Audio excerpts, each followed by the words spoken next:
So republic day కంటే ముందు మనకి స్వాతంత్రం వచ్చింది 1947 కదా. So what's so special about republic day అంటే పంజరంలో అప్పటి వరకు బందీగా ఉండడానికి అలవాటు పడ్డ చిలక దాన్ని సడన్గా వదిలిపెడితే తను ఎగరలేక పెద్ద పక్షులకు ఆహారం అయిపోతుంది. సరిగ్గా 1950 జనవరి 26 నుండి మనంతటా మనం ఎగరటం నేర్చుకున్నాం. అంటే మనల్ని మనం పరిపాలించడం నేర్పమైన దగ్గర నుంచి వచ్చింది. ఇది ఎక్కడి నుంచి సాధ్యమైందంటే రాజ్యాంగాన్ని రాసుకోవటం ద్వారా. మనకంటూ ఒక కాన్స్టిట్యూషన్ మనం ఏర్పరచుకున్నాం చాలామంది సభ్యులతోటి. మరి ఒక రాజ్యాంగ మండలి ఏర్పాటు చేసి దానికి గౌరవనీయులు బాబాసాహెబ్ డాక్టర్ బిఆర్ అంబేద్కర్ గారు నాయకత్వం వహించి వారి ఆధ్వర్యంలో రాజ్యాంగ రచన జరిగింది. ఆ రాజ్యాంగ రచన మూలంగానే ఈరోజు మనల్ని మనము పరిపాలించుకోగలుగుతున్నాము. లా అండ్ ఆర్డర్ యథావిధిగా మంచిగా కొనసాగలుగుతుంది. సో కాబట్టి ఈరోజు మనందరం కూడా మన రాజ్యాంగ కర్తలకు రుణపడి ఉండాల్సినటువంటి దినము. మన దేశానికి స్వాతంత్రం తెచ్చిన పెద్ద పెద్ద నాయకులు, త్యాగధనులు, అమరవీరులకు మనందరం కూడా రుణపడి వారికి మన కృతజ్ఞతలు తెలియచేయాల్సినటువంటి సమయం. మన కవీశ్వరుడు విశ్వకవి రవీంద్రనాథ్ ఠాగూర్ గారు నిజమైన స్వాతంత్రం గురించి, నిజమైన స్వేచ్ఛ గురించి ఒక మాట పలుకుతూ మన దేశం ఇంకా మేలుకోవాల్సి ఉందని ఆయన ఒక మాట అన్నారు.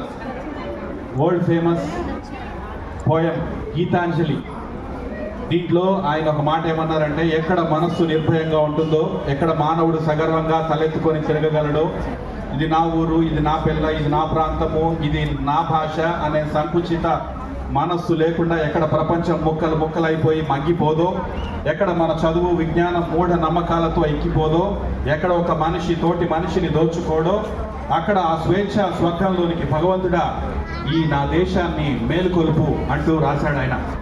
అంటే భారతదేశానికి స్వతంత్రం రావడం మాత్రమే గొప్ప కాదు, కానీ నిజంగా భారత పౌరులందరూ కూడా స్వేచ్ఛగా సగర్వంగా తలెత్తుకొని తిరిగేటటువంటి రోజు రావాలి. దాని కొరకు ఇంకా ఎదురు చూస్తూనే ఉన్నాం. స్వాతంత్రం అయితే వచ్చింది, కానీ తలపులలోనికి, ఆలోచనలోనికి వెలుగు రాలే, ఇంకా చీకట్లోనే ఉండిపోయింది.